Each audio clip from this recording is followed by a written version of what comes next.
ಎಲ್ಲರಿಗೂ ಜಗತ್ತಿನ ಪ್ರಥಮ ವಚನಕಾರ ದೇವರ ದಾಸಿಮಯ್ಯ ಅಥವಾ ಜೇಡರ ದಾಸಿಮಯ್ಯ ಅವರ ಜಯಂತಿಯ ಶುಭಾಶಯಗಳು. ಇವರಿಗೆ ಎರಡು ಹೆಸರಿಂದನೂ ಕೂಡ ಕರಿತೀವಿ. ಒಬ್ಬರೇ ಇವರು. ಜೇಡರ ದಾಸಿಮಯ್ಯ ಅಂದರೂ ಒಂದೇ, ದೇವರ ದಾಸಿಮಯ್ಯ ಅಂತಂದರೂ ಒಂದೇ. ಇವರು ಕಾಮಯ್ಯ ಮತ್ತು ಶಂಕರಿ ಅಂತಕ್ಕಂಥ ಪುಣ್ಯ ದಂಪತಿಗಳ ಉದರದಾಗ ಜನಿಸ್ತಾರೆ. ಇವರು ನಮ್ಮ ಯಾದಗಿರಿ ಡಿಸ್ಟಿಕ್ನವ್ರು ಅಂಬೋದೇ ನಮ್ಮ ಹೆಮ್ಮೆ. ಯಾದಗಿರಿ ಜಿಲ್ಲೆಯ ಹುಣಸಗಿ ತಾಲೂಕಿನ ಮುದನೂರದವರು. ಇವರು ಹಿಂದಕ್ಕೆ ಸುರಪುರ ತಾಲೂಕಾಗಿತ್ತು, ಈಗ ಹುಣಸಗಿ ತಾಲೂಕು. ಅದು ಹುಣಸಗಿ ತಾಲೂಕಿನ ಮುದನೂರು ಗ್ರಾಮದಾಗ ಇವ್ರದ್ದು ಜನನ ಆಗ್ತದೆ. ಇವರ ಕಾಲ 10ನೇ ಶತಮಾನದಿಂದ 11ನೇ ಶತಮಾನದ ಇನ್ಬಿಟ್ವಿಂದಾಗ ಇವ್ರದ್ದು ಜನನ ಆಗ್ತದೆ. ಸಣ್ಣ ವಯಸ್ಸದಾಗ ಏನಪ್ಪ ಅಂತಂದ್ರೆ ಹೇಳಿದೆ, ಮುದನೂರು ಆ ಕಾಲಕ್ಕೆ ದೊಡ್ಡ ವಿದ್ಯಾ ಕೇಂದ್ರ. ಅದನ್ನು ದಕ್ಷಿಣ ಕಾಶಿ ಅಂತ ಕರಿತಿದ್ರು ಅವರು. ಅವಾಗ ವೈಷ್ಣವರು ಮತ್ತು ಶಾಕ್ತರಾಗಿರ್ಬೋದು, ಶೈವರಾಗಿರ್ಬೋದು, ಎಲ್ಲರೂ ಓದ್ತಕ್ಕಂಥ ಒಂದು ದೊಡ್ಡ ಅಗ್ರಹಾರ ಮುದನೂರು ಅಂತ ಒಂದು ದೊಡ್ಡ ಪ್ಲೇಸ್. ವಾಣಿಜ್ಯದ ದೃಷ್ಟಿಯಿಂದನೂ ಮತ್ತು ಶಿಕ್ಷಣದ ದೃಷ್ಟಿಯಿಂದಲೂ ಒಂದು ದೊಡ್ಡ ಊರದು. ಅದನ್ನು ದಕ್ಷಿಣ ಕಾಶಿ ಅಂತ ಕರಿತಿದ್ರು ಅವರು. ಸೊ ಅಲ್ಲಿ ಅವರ ಜನನ ಆಗ್ತದೆ.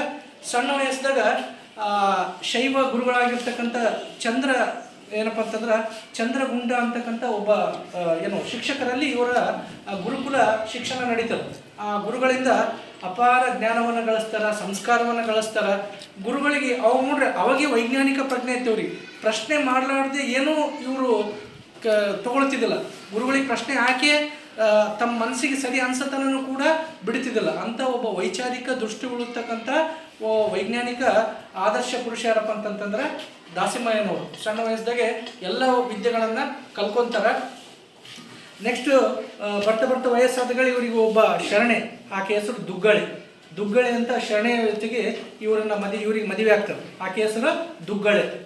ಆಕೆಯು ಕೂಡ ಜ್ಞಾನವಂತಳು ಮತ್ತು ವಿದ್ಯಾವಂತಳು ಮತ್ತು ಗುಣಸಂಪನ್ನಳು. ತಮ್ಮ ಹೆಂಡತಿ ಮೇಲೆ ಒಂದು ವಚನ ಬರೀತಾರೆ. ಯಾರು? ದೇವರ ದಾಸಿಮಯ್ಯ ಅವರು ತಮ್ಮ ಹೆಂಡತಿ ಅಂತಕ್ಕೆ ಅಂತೇಳಿ ಒಂದು ವಚನ ಬರೀತಾರೆ. ಏನಂತ?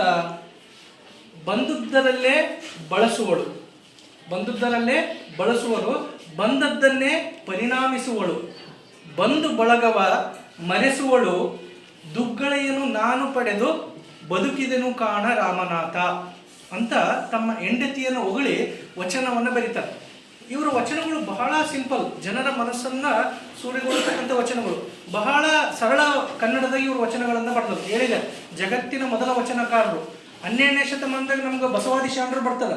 ಅದಕ್ಕಿಂತ 200 ವರ್ಷಗಳ ಮೊದಲೇ ಇವ್ರೇನಪ್ಪ ಅಂದ್ರೆ ವಚನಗಳನ್ನು ಬರೆದರು. ತಮ್ಮ ದಿನನಿತ್ಯ ಜೀವನದಾಗ ಏನೇನು ಘಟನೆಗಳಾಗ್ತವ ಅದನ್ನೇ ವಚನ ರೂಪದಾಗ ಇಳಿಸೋದು, ಜೀವನ ಕ್ರಮವನ್ನೇ ವಚನ ರೂಪದಾಗ ಇಳಿಸೋದು.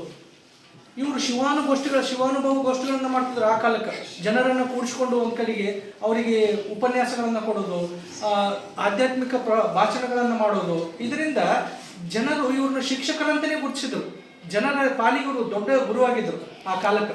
ಅದೇ ಕಾನ್ಸೆಪ್ಟನ್ನೇ ಮುಂದೆ ಬಸವಾದಿ ಶರಣರು ಏನಪ್ಪ ಅಂತ ಅನುಕರಿಸಿದರು. ಇವರ ಏನು ಕಾನ್ಸೆಪ್ಟ್ ಅದಲ್ಲ, ಶಿವಾನುಭವ ಗೋಷ್ಠಿ ಆಗಿರ್ಬೋದು ಮತ್ತು ವಚನಗಳಾಗಿರ್ಬೋದು. 12ನೇ ಶತಮಾನದ ಶರಣರಿಗೆ ಎಲ್ಲರಿಗೂ ಕೂಡ ಇವರೇ ಪ್ರೇರಣೆ. ಬಸವಣ್ಣನವರು, ಅಲ್ಲಮ ಪ್ರಭುಗಳು, ಅಕ್ಕಮಾದೇವಿ ಏನು 12ನೇ ಶತಮಾನ ಬರ್ತಾರಲ್ಲ, ಅವ್ರಿಗಿಂತ ಮುಂಚೆ, ಅವರು ಬರೋಕ್ಕಿಂತ 200 ವರ್ಷಗಳ ಮುಂಚೆ ವಚನಗಳನ್ನು ರಚಿಸಿದ ಜಗತ್ತಿನ ಪ್ರಥಮ ವಚನಕಾರ ನಮ್ಮ ಯಾದಗಿರಿ ಡಿಸ್ಟಿಕ್ಕಿನ ಹೆಮ್ಮೆ ಏನಪ್ಪ ಅಂದ್ರೆ ದಾಸಿಮಯ್ಯನವರು. ಅವ್ರ ವಚನಗಳು ಒಂದಕ್ಕಿಂತ ಒಂದು ಅದ್ಭುತ. ಒಂದೆರಡು ವಚನಗಳನ್ನು ನೋಡೋಣ. ಅವರು ಹೇಳ್ತಾರೆ, ಎಳೆ ನಿಮ್ಮ ದಾನ, ಬೆಳೆಗಿಮ್ಮ ದಾನ, ಸುತ್ತು ಅರಿಯುವ ಗಾಳಿ ನಿಮ್ಮ ದಾನ, ನಿಮ್ಮ ದಾನಗಳನ್ನು ಉಂಡು ಅನ್ಯರನ್ನು ಹೊಗಳುವ ಕುನ್ನಿಗಳನ್ನೇನೆಂಬೆ ಕಾಣ ರಾಮನಾಥ ಅಂತ ಹೇಳ್ತಾರೆ. ಅವ್ರು ಎಷ್ಟು ಚಂದ. ನೆಕ್ಸ್ಟ್ ಮತ್ತೆ ಹೇಳ್ತಾರೆ, ಗಡ್ಡ ಬಂದರೆ ಗಂಡೆಂಬರು, ಮೊಲೆಮುಡಿ ಬಂದರೆ ಹೆಣ್ಣೆಂಬರು, ನಡುವೆ ಸುಳಿಯುವ ಆತ್ಮ ಗಂಡೂ ಅಲ್ಲ ಹೆಣ್ಣೂ ಅಲ್ಲ ಕಾಣ ರಾಮನಾಥ ಅಂತ ಹೇಳ್ತಾರೆ. ಒಂದು ಕಡೆ ಸತಿಪತಿಗೊಂದಾದ ಭಕ್ತಿ ಶಿವಂಗೆ ಒಪ್ಪುವುದು, ಸತಿಪತಿಗೊಂದಾದ ಭಕ್ತಿ ಶಿವಂಗೆ ಒಪ್ಪುವುದು, ಸತಿಪತಿಗಳಲ್ಲದವರ ಭಕ್ತಿ ಅಮೃತದಲ್ಲಿ ವಿಷ ಬೆರೆಸಿದಂತೆ ಕಾಣ ರಾಮನಾಥ ಅಂತ ಹೇಳ್ತಾರೆ. ಬರಸುಟಗನ ಭಕ್ತಿ ದಿಟವೆಂದು ನಂಬಬೇಡ, ಬರಸುಟಗನ ಭಕ್ತಿ ದಿಟವೆಂದು ನಂಬಬೇಡ, ಮಠದೊಳಗಿನ ಬೆಕ್ಕು ಇಲಿಯ ಕಂಡು ಪುಟನೆಗೆದಂತಾಯಿತು ಕಾಣ ರಾಮನಾಥ. ಒಂದಕ್ಕಿಂತ ಒಂದು ಅದ್ಭುತ ವಚನಗಳು ಇವು. ಮತ್ತೆ ಇನ್ನೊಂದು ಕಡೆಗೆ ಹೇಳ್ತಾರೆ, ಹರ ತಿರುಗುವಂತೆ ಮಾಡುವನು, ಯಾವುದು ಕಬ್ಬಿಣದಂತೆ ಒಡೆಯುವನು, ಚಿನ್ನದಂತೆ ಅರಿಯುವನು, ಚಂದನದಂತೆ ಜಳಪಿಸುವವನು. ಇವನ್ನೆಲ್ಲ ಮೀರಿ ನೀವು ಏನಾದರೂ ಮ್ಯಾಲೆ ಬಂದಿದ್ದೇ ಆದ್ರೆ ಶಿವನು ನಿಮ್ಮನ್ನು ಕರಹಸ್ತದಿಂದ ಹಿಡಿದೆಳೆವನು ಕಾಣ ರಾಮನಾಥ ಅಂತ ಹೇಳ್ತಾರೆ. ನೋಡ್ರಿ ಎಷ್ಟು ಅದ್ಭುತ, ಒಂದಕ್ಕಿಂತ ಒಂದು ಅದ್ಭುತ ವಚನಗಳು ಇವರು 176 ವಚನಗಳು ಸಿಕ್ಕವು. ಇಲ್ಲಿ ತನಕ ಇವರು 176 ವಚನಗಳು ಸಿಕ್ಕವ. ಹೇಳಿದೆ ಪ್ರಪಂಚದಲ್ಲೇ ಮೊದಲ ವಚನಕಾರರು ಇವರ ವಚನಗಳು. ಮತ್ತು ಇವರೊಬ್ಬ ಪವಾಡ ಪುರುಷನವರು, ಬರೇ ವಚನಕಾರ ಅಲ್ಲ, ಕಾಯಕ ಯೋಗಿ. ಇವರು ಕಾಯಕ ಏನಂದ್ರೆ ನೇಕಾರ ವೃತ್ತಿ. ಇವರು ನೇಕಾರರು, ಸೀರೆಗಳನ್ನು ಮಾಡ್ತಾರಲ್ಲ, ನೇಕಾರರು ನೂಲಿನಿಂದ ಸೀರೆಗಳನ್ನು ಮಾಡ್ತಕ್ಕಂಥ ವೃತ್ತಿ. ಇಬ್ಬರು ಗಂಡ ಹೆಂಡತಿ, ದುಗ್ಗಲೆ ಮತ್ತು ದಾಸಿಮಯ್ಯ ಇಬ್ಬರು ಕೂಡ ತಮ್ಮ ಹೊಟ್ಟೆಪಾಡಿಗಾಗಿ ನೇಕಾರ ವೃತ್ತಿಯನ್ನು ಮಾಡೋರು. ಇವರು ನೇಕಾರ ಸಮುದಾಯದವರು. ಸೀರೆಯನ್ನು ನೇಯೋದು, ಅದರಿಂದ ಬಂದಿರತಕ್ಕಂಥ ಇದರಿಂದ ಉಪಜೀವನವನ್ನು ಮಾಡ್ತಾ ಇದ್ದರು. ಅದ್ರ ಜೊತೆಗೇನೆ ಶಿವಾನುಭವ ಗೋಷ್ಠಿಗಳನ್ನು, ವಚನಗಳನ್ನು ಜನರಿಗೆ ಏನಪ್ಪ ಅಂತಂದ್ರೆ ಧರ್ಮ ಮಾರ್ಗದಲ್ಲಿ ಒಯ್ತಕ್ಕಂಥ ಕೆಲಸವನ್ನು ಮಾಡ್ತಿದ್ದರು. ಸರಳ ಕನ್ನಡದಾಗೆ ವಚನಗಳನ್ನು ರಚಿಸ್ತಾರೆ. ಇವ್ರಿಗೇನು ದೊಡ್ಡ ದೊಡ್ಡ ಹಾಡು ಪದಗಳನ್ನು ಹಾಕಿ ವಚನ ಬರೆದಿಲ್ಲ, ಎಲ್ಲರಿಗೂ ಅರ್ಥ ಆಗಂಗೆ ಬಹಳ ಸರಳ ಪದಗಳಲ್ಲೇ ವಚನವನ್ನು ಬರೆದು ಜನರ ಮನಸ್ಸಿನಲ್ಲಿ ತಮ್ಮ ಜ್ಞಾನವನ್ನು ಬಿತ್ತಿದವರು. ಹೇಳಿದೆ ಇವರು ಪವಾಡ ಪುರುಷನವರು. ಏನೇನು ಪವಾಡ ಮಾಡ್ಯಾರ ನೋಡ್ರಿ. ಇವರು ನೇಯ್ದಿರ್ತಕ್ಕಂಥ ಬಟ್ಟೆ ಶಿವನಿಗೆ ಕೊಡ್ತಾರಂತ ಇತಿಹಾಸದ ಪುರಾಣಗಳದಾಗ ಬರ್ತದೆ. ಇವ್ರೇನು ಬಟ್ಟೆ ಮಾಡೋರು ಅಂತ ಏನಿಲ್ಲ, ಇವ್ರು ಮಾಡಿದ ಬಟ್ಟೆಯನ್ನು ಶಿವ ತಗೊಂಡು ಇವ್ರಿಗೆ ಆಶೀರ್ವಾದ ಮಾಡಿದ. ತವನಿಧಿ ಅಪ್ಪ ಅಂತಂದ್ರೆ ಒಟ್ಟ ಖಾಲಿ ಆಗ್ಲಾರ್ದಂಥ ನಿಧಿಯನ್ನು ಕೊಟ್ಟ ಶಿವ ಇವರಿಗಂತ. ಏನಿರ್ಬೋದು ನಿಧಿ ಅಂದ್ರೆ ಬಂಗಾರ ಬೆಳ್ಳಿ ಅಲ್ಲ, ಜ್ಞಾನ. ಅಂಥ ಜ್ಞಾನವನ್ನು, ಸಜ್ಞಾನವನ್ನು ಶಿವ ಇವರಿಗೆ ಕರುಣಿಸಿದ ಅಂತ ಹೇಳ್ತಾರೆ ಧಾರ್ಮಿಕ ಗ್ರಂಥಗಳಲ್ಲಿ. ಇವ್ರ ಹೆಸರು ಎಲ್ಲೆಲ್ಲಿ ಬರ್ತದ, ಪುರಾಣಗಳಲ್ಲಿ ಬರ್ತದ, ಮತ್ತೆ ಶಾಸನಗಳಲ್ಲಿ ಕೂಡ ಇವ್ರ ಹೆಸರು ಬರ್ತದೆ. ಅಲ್ಲಿ ಇವು ಹೆಸರುಗಳು ಉಲ್ಲೇಖ ಆಗ್ತದೆ. ಜೇಡರ ದಾಸಿಮಯ್ಯ, ದೇವರ ದಾಸಿಮಯ್ಯ ಅಂತ ವಚನಗಳಲ್ಲಿ ಬರ್ತಾರೆ ಇವರು. ಇವರೊಬ್ಬ ಪುರಾಣ ಪುರುಷನೂ ಹೌದು, ವಚನಕಾರನೂ ಹೌದು, ಧಾರ್ಮಿಕ ವ್ಯಕ್ತಿನೂ ಹೌದು. ಅಂತ ಒಬ್ಬ ಶ್ರೇಷ್ಠ ವ್ಯಕ್ತಿತ್ವ ಇವ್ರದ್ದು. ಹೇಳಿದೆ ಇವ್ರ ಪವಾಡಗಳು ಏನೇನಪ್ಪ ಅಂತಂದ್ರೆ ಶಿವನಿಗೆ ಬಟ್ಟಿ ಹೊಲ್ದು ಕೊಟ್ಟು ಶಿವನಿಂದ ತವನಿಧಿಯನ್ನು ಪಡೆದವರು. ಸತ್ತು ಮಗುವನ್ನು ಬದುಕಿಸ್ತಾರೆ, ಸತ್ತಿರ್ತಕ್ಕಂಥ ಮಗುವನ್ನು ಬದುಕಿಸ್ತಾರೆ. ಒಂದ್ಸತಿ ದೇವಸ್ಥಾನ ಮುಚ್ಚಿರ್ತದೆ, ದೇವಸ್ಥಾನ ಎಲ್ಲ ಕೀಲಿ ಹಾಕಿರ್ತಾರೆ. ದರ್ಶನ ಮಾಡಬೇಕಂತ ಹೋಗಿ ದೇವರ ಬಳಿ ರಾಮನಾಥ, ಇವರ ಅಂಕಿತ ನಾಮ ರಾಮನಾಥ. ಇಷ್ಟತನ ವಚನಗಳು ಹೇಳಿದೆ. ರಾಷ್ಟ್ರೀಯ ನಿಮ್ಗೆಲ್ಲರಿಗೂ ಗೊತ್ತು, ಶರಣರು ಒಂದೊಂದು ಅಂಕಿತ ನಾಮ ಇಟ್ಕೊಂಡಿರ್ತಾರೆ. ಈಗ ಬಸವಣ್ಣವ್ರದ್ದು ಕೂಡಲ ಸಂಗಮ ದೇವ, ಹೌದಾ, ಯಾವುದು ಅಕ್ಕಮಹಾದೇವ್ರದ್ದು ಚನ್ನಮಲ್ಲಿಕಾರ್ಜುನ. ಹಂಗೆ ಜೇಡರ ದಾಸಿಮಯ್ಯವ್ರದ್ದು ವಚನ ಅಂಕಿತ ನಾಮ ಏನಪ್ಪ ಅಂತಂದ್ರೆ ರಾಮನಾಥ ಅಂದ್ರೆ ಮತ್ತೆ ಇರೋಲ್ಲ, ಶಿವನ ಭಕ್ತರು. ಅಲ್ಲಿ ಹುಣಸಿಗಿನ ಮುದುಗನೂರದಾಗ ಶಿವನ ದೇವಾಲಯ ಅದು ರಾಮನಾಥ ದೇವಾಲಯ. ಈಗೂ ಕೂಡ ನೋಡ್ಬೋದು ನೀವು. ಅಲ್ಲಿ ಬಾಗಿಲು ಮುಚ್ಚಿರ್ತಾರ, ಇವ್ರು ಹೋಗಿ ದರ್ಶನಕ್ಕೆ ನಿಂತರೆ ಬಾಗಿಲು ತಂತಾನೆ ಓಪನ್ ಆಗ್ತದಂತ, ಕೀಲಿ ಹಾಕಿದ ಬಾಗಿಲು. ಸೊ ಅಷ್ಟು ಗಾಢವಾದ ಭಕ್ತಿ. ಹೇಳಿದೆ ಸತ್ತಿರ್ತಕ್ಕಂಥ ಮಗುನು ಕೂಡ ಬದುಕಿಸ್ತಾರ. ಮತ್ತೆ ಮಣ್ಣಿನ ಹಾವು ನೋಡ್ರಿ, ಹಾವು ಮಾಡಿರ್ತಾರೆ. ಮಣ್ಣಿನ ಹಾವನ್ನ ನಿಜವಾದ ಲಿಂಗವಾಗಿ ಮಾಡ್ತಾರಂತ.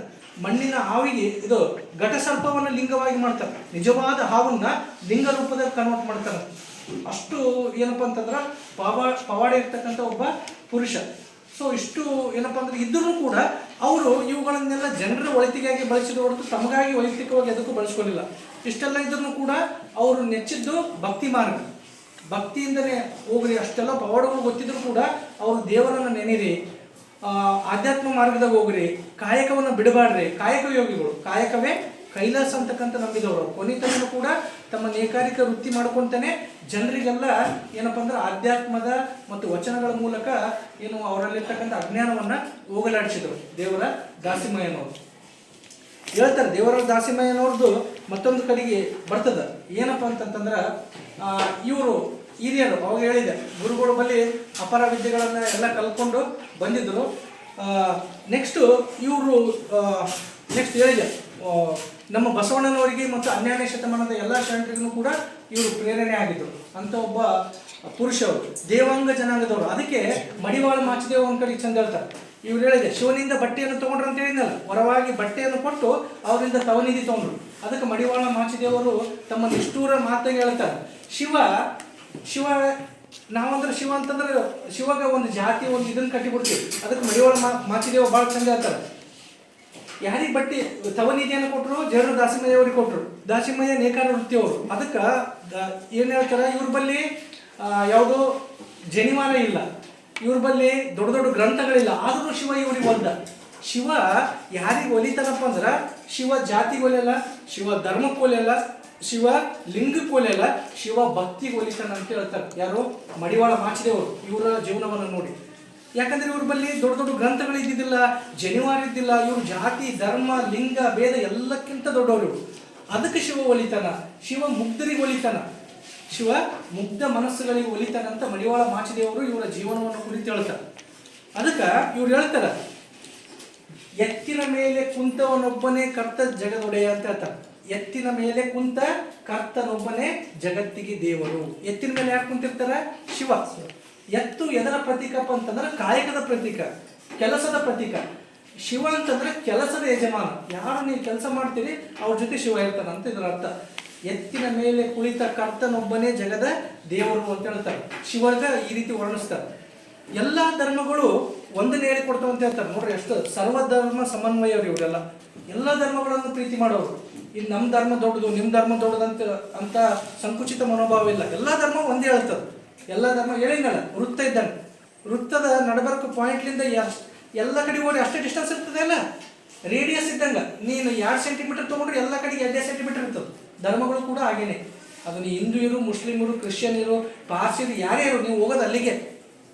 ಒಬ್ಬನೇ ದೇವರು, ಅದನ್ನೇ ಬೇರೆ ಬೇರೆ ಹೆಸರಿಂದ ಕರಿತೀವಿ ಅಷ್ಟೇ ಅಂತ ಹೇಳ್ತಿದ್ರು. ಅಂತ ಸರ್ವಧರ್ಮ ಸಮನ್ವಯರು. ಮತ್ತೆ ಹೆಣ್ಣಿಗೆ ಬಹಳ ರೆಸ್ಪೆಕ್ಟ್ ಕೊಡ್ತಿದ್ರು, ಹೆಣ್ಣು ಮಕ್ಕಳಿಗೆ. ಅವ್ರು ಹೇಳ್ತಿದ್ರು, ಗಂಡ ಇರ್ತಕ್ಕಂತಹ ಹೆಣ್ಮಕ್ಳಿಗೆ ನೀವು ಗೌರಿ ಅಂತ ಕರೆದ್ರ ವಿಧವೆಯರಿ, ಗಂಡ ಸತ್ತವ್ರಿಗೆ ನೀವು ಪಾರ್ವತಿ ಅಂತ ಕರೀರಿ ಅಂತ ಹೇಳ್ತಿದ್ರು. ಅವಾಗ ಹಿಂದಕ್ಕಿನ ಕಾಲಕ್ಕೆ ವಿಧವೆಯರು ಅಂತಂದ್ರೆ ಸ್ವಲ್ಪ ಕನಿಷ್ಠ ರೀತಿಯಿಂದ ನೋಡ್ತಕ್ಕಂಥ ಪದ್ಧತಿ ಇತ್ತು ಆ ಕಾಲಕ್ಕೆ. ಅದಕ್ಕೆ ಅವ್ರು ಹೇಳಿದ್ರು, ಹೆಣ್ಣನ್ನು ಗೌರವಿಸ್ರಿ. ಗಂಡ ಇದ್ನಪ್ಪ ಆ ಹೆಣ್ಣಿಗಪ್ಪ ಅಂದ್ರೆ ಆಕೆ ಗೌರಿ ಅಂತ ಕರೀರಿ. ಒಂದೇಳೆ ಗಂಡ ಸತ್ತಿದ್ನಪ್ಪ ಅಂದ್ರೆ ಆಕೆ ಪಾರ್ವತಿ ಅಂತ ಕರೀರಿ. ಇಬ್ಬರು ಕೂಡ ಶಿವನ ಏನಪ್ಪ ಅಂದ್ರೆ ಹೆಣ್ತಿಯರೇ, ಗೌರಿ ಮತ್ತು ಪಾರ್ವತಿ. ಅಂದ್ರೆ ಅಷ್ಟು ರೆಸ್ಪೆಕ್ಟ್ ಕೊಡ್ರಿ ಹೆಣ್ಮಕ್ಳಿಗೆ ಅಂತ. ತಮ್ಮ ಹೆಂಡತಿಗೂ ಅವ್ರು ಅದೇ ಹೇಳಿದ್ರು, ದುಗ್ಗಳೆ ಅಂತ ಹೇಳಿದ್ನಲ್ಲ, ದುಗ್ಗಳೆ ಮೇಲೆ ವಚನ ಅವಾಗ ಹೇಳಿದ್ರು ಅಷ್ಟು. ಯಾಕಂದ್ರೆ ಆಕೆಯು ಕೂಡ ಅಷ್ಟು ಪತಿವ್ರತೆ, ಅಷ್ಟು ಅಂತ ಶರಣೆ ಆಕೆ. ಆಕೆನೂ ಕೂಡ ಇವ್ರ ಜೊತೆಗೆ ಸಂಸಾರದ ಬಂಡಿಯನ್ನು ಸಾಗಿಸ್ತಕ್ಕಂಥ ಮಹಾನ್ ಸಾಧ್ವಿ. ಅದಕ್ಕೆ ಅವ್ರು ದುಗ್ಗಳೆ ಮೇಲೆ ವಚನ ಬರೀತಾರೆ. ದುಗ್ಗಳೆಯನ್ನು ಪಡೆದು ನಾನು ಬದುಕಿದೇನು ಕಾಣ ರಾಮನಾಥ ಅಂತ ದೇವ್ರಿಗೆ ಹೇಳ್ತಾರೆ. ಈಕೆಯನ್ನು ನನ್ನ ಜೊತೆಗೆ ಜೋಡಿ ಮಾಡಿದ್ನಲ್ಲ, ನನ್ನ ಜೀವನ ಭಾಳ ಚೆಂದ ಮಾಡೋದಪ್ಪ ದೇವ್ರೆ ಅಂತ ಒಬ್ಬ ಮಹಾತ್ಮ. ಶಿವತತ್ವ ಇವ್ರದ್ದು ಹೇಳಿದೆ. ಶಿವತತ್ವ ಸಿಂಪಲ್. ಶಿವತತ್ವ ಅಂತಂದ್ರೆ ಏನೇ ಇಲ್ಲ, ಇದು ಅದ್ವೈತ ತತ್ವ. ನಾವೆಲ್ಲರೂ ಒಂದೇ, ಇಲ್ಲಿ ಭೇದ ಇಲ್ಲ. ದ್ವೈತ ಅದ್ವೈತ. ಅದ್ವೈತ ಅಂತಂದ್ರೆ ಎಲ್ಲವೂ ಒಂದೇ. ಸರ್ವಂ ಶಿವಮಯಂ, ಸರ್ವಂ ಶಿವೋಹಂ. ಜಗತ್ತಿನಲ್ಲಿ ಎಲ್ಲವೂ ಕೂಡ ಶಿವಮಯ. ಎಲ್ಲ ಕಡೆಗೆ ದೇವರನ್ನ, ನಿನ್ನ ಒಳಗುನು ಅನ ಹೊರಗುನು ಅನ. ಚರಾಚರದಾಗ ಶಿವನೇ ಅನ, ಚರ ಅಚರ. ನಿನ್ನಲ್ಲಿನೂ ಶಿವನೇ ಅನ, ಮರದಗನು ಶಿವನೇ ಅನ, ಪ್ರಾಣಿದಾಗೂ ಶಿವನೇ ಅನ್ನ, ಕಲ್ಲಿನಾಗೂ ಶಿವನೇ ಅನ್ನ. ಎಲ್ಲ ಕಡೆಗೂ ಆತನೇ ಅನ್ನ. ಅದನ್ನು ಅದ್ವೈತ ಸಿದ್ಧಾಂತ ಅಂತ ಕರೀತಾರೆ. ಇವರು ಅದ್ವೈತ ಸಿದ್ಧಾಂತದ ಪ್ರತಿಪಾದಕರು ಅಥವಾ ಅದ್ವೈತ ಸಿದ್ಧಾಂತವನ್ನು ಬೋಧಿಸಿದವರು. ಅಂದ್ರೆ ಎಲ್ಲ ಕಡೆಗೆ ಇಡೀ ಜಗತ್ತೇ ಶಿವಮಯ ಅದ ಅಂತ ಹೇಳ್ತಾರೆ. ಈ ಜಗತ್ತೇ ದೇವರಿಂದ ಮಾಡಲ್ಪಟ್ಟದ್ದು ಅಂತಕ್ಕಂಥದ್ದು ಇವರ ಏನಪ್ಪ ಅಂತಂದ್ರೆ ಒಂದು ಸಿದ್ಧಾಂತವಾಗಿತ್ತು. ಕೊನೆಯವರೆಗೂ ಕೂಡ ತಾವು ತಮ್ಮ ಕಾಲಘಟ್ಟದ ಕೊನೆಯವರೆಗೂ ಕೂಡ ಎಲ್ಲ ಜನರಿಗೆ ವಚನಗಳ ಮೂಲಕ ಏನಪ್ಪ ಅಂತಂದ್ರೆ ವಚನ ಸುದೆಯನ್ನು ಅರಿಸಿ ಮುಂದಿನ ಜನಾಂಗ 12ನೇ ಶತಮಾನದಿಂದ ನಾವು ಹೇಳ್ತೀವಿ ವಚನಗಳು ಸ್ಟಾರ್ಟ್ ಆದವು ಅಂತ. ಅದಕ್ಕಿಂತ 200 ವರ್ಷಗಳ ಮುಂಚೆನೇ ಜಗತ್ತಿಗೆ ವಚನವನ್ನು ಬರೆದು ತೋರಿಸಿ ಮುಂದಿನ ಜನಾಂಗ, ಇಡೀ ಪ್ರಪಂಚದಾಗೆ ಮೊದಲ ವಚನಕಾರರು ಎಂಟುವರು ವಚನಗಳನ್ನು ಬರೆದವರು ಪ್ರಪಂಚದಾಗೆ ಇವರೇ ಫಸ್ಟ್. ಇವರಿಂದನೇ ನೆಕ್ಸ್ಟ್ ಬಸವಾದಿ ಶರಣರು. ಇವರು ಎಲ್ಲ ಶಿವಾನುಭವ ತತ್ವವನ್ನು ನೋಡಿಕೊಂಡೇ ನೆಕ್ಸ್ಟ್ ಅಲ್ಲಿ ಏನಪ್ಪ ಅಂತಂದ್ರೆ ಜಗತ್ತಿನ ಮೊದಲ ಸಂಸತ್ ಅಂತ ಹೇಳಿದೆ. ಯಾವುದು ಜಗತ್ತಿನ ಮೊದಲ ಪಾರ್ಲಿಮೆಂಟ್ ಯಾವುದು? ಅನುಭವ ಮಂಟಪ. ಅದನ್ನು ಸ್ಥಾಪನೆ ಮಾಡಿದ್ರು. ಅದರದೆಲ್ಲ ಹಿಂದಿನ ಪ್ರೇರಣೆ ಯಾರಪ್ಪ ಅಂತಂದ್ರೆ ಜೇಡರ ದಾಸಿಮಯ್ಯನವರು. ಇವತ್ತು ಕರ್ನಾಟಕ ಸರ್ಕಾರ ಇಂಥ ಮಹನೀಯರ ಜಯಂತಿಯನ್ನು ಆಚರಿಸಕತ್ತದ. ಎಲ್ಲ ಕಡೆಗೆ ಆಚರಿಸ್ರಿ, ಇವರ ಜೀವನಗಳನ್ನು ವಿದ್ಯಾರ್ಥಿಗಳಿಗೆ ಹೇಳ್ರಿ ಅಂತ. ಇಂಥವ್ರು ನಮಗೆಲ್ಲ ದಾರಿದೀಪ. ಇಂಥ ವಚನಕಾರರೇ ನಮಗೆ ನಿಜವಾದ ಏನಪ್ಪ ಅಂತಂದ್ರೆ ನಾಯಕರು, ಹೀರೋಗಳು. ಇವರು ಜಗತ್ತಿನ ನಿಜವಾದ ಹೀರೋಗಳು ಇವರಲ್ಲ. ಇವರ ಜೀವನ, ಇವರು ಹಾಕಿಕೊಟ್ಟಂಥ ಆದರ್ಶಗಳು, ಇವರ ವಚನಗಳಲ್ಲಿನ ಅರ್ಥಗಳು, ಇವನ್ನೆಲ್ಲ ನಾವು ತಿಳ್ಕೊಂಡು ನಡೆದಿದ್ದೇ ಆದ್ರೆ ನಮ್ಮ ಜೀವನನೂ ಕೂಡ ಏನಪ್ಪ ಅಂತಂದ್ರೆ ಹೂವಿನ ಹಾಸಿಗೆ ಆಗ್ತದೆ. ಹೂವಿನ ಮೇಲೆ ನಡೆದಂಗೆ ಜೀವನ ಅಷ್ಟು ಸರಳವಾಗಿರ್ತದೆ, ಅಷ್ಟು ಸುಂದರವಾಗಿರ್ತದೆ. ಒಂದು ಹೇಳಕ್ಕೆ ಅದರ ಅಪೋಸಿಟ್ ನಡೆದೇವಪ್ಪ ಅಂತಂದ್ರೆ ಕಷ್ಟ ಆಗ್ತದೆ. ಈ ಮಹಾತ್ಮರನ್ನ ಬರೀ ಮಾತಿನ ಮೂಲಕ ನೆನೆಯೋದಲ್ಲ, ಮಾತುಗಳಲ್ಲಿ ಇವ್ರನ್ನ ಹಿಡಿಯೋದಲ್ಲ, ಇವರ ವಚನಗಳನ್ನು ನಮ್ಮ ಜೀವನದಾಗ ಅಳವಡಿಸ್ಕೊಳ್ಬೇಕು. ಅವರ ವಚನ ನಮಗೆ ವಚನ ಆಗುತ್ತೆ. ವಚನ ಅಂದ್ರೆ ಏನು? ಮಾತು ಆಣಿ ಕೊಡ್ತಿರಲ್ಲ, ವಚನ ಮಾಡ್ತಾ ಇದ್ದೀನಿ ಅಂತೀವಲ್ಲ, ಇವರ ವಚನಗಳು ನಮ್ಮ ವಚನಗಳಾಗಬೇಕು. ನಾವು ಅವ್ರ ವಚನಗಳನ್ನು ಆಂತರ್ಯಕ್ಕೆ ಇಳಿಸ್ಕೊಂಡು ನಮ್ಮ ಜೀವನದಾಗ ಅಳವಡಿಸಿಕೊಂಡಿದ್ದೇ ಆದರೆ ನಮ್ಮ ಜೀವನಕ್ಕೂ ಕೂಡ ಒಂದು ಅರ್ಥ ಬರ್ತದೆ ಅಂತ ಹೇಳ್ತಾ ಮಹಾತ್ಮರು ಜೇಡರ ದಾಸಿಮಯ್ಯ ಅಥವಾ ದೇವರ ದಾಸಿಮಯ್ಯವರ ಜಯಂತಿಯ ಕುರಿತಾಗಿ ಮತ್ತೊಮ್ಮೆ ಅವರಿಗೆ ಶುಭಾಶಯಗಳನ್ನು ಸಲ್ಲಿಸುತ್ತಾರೆ.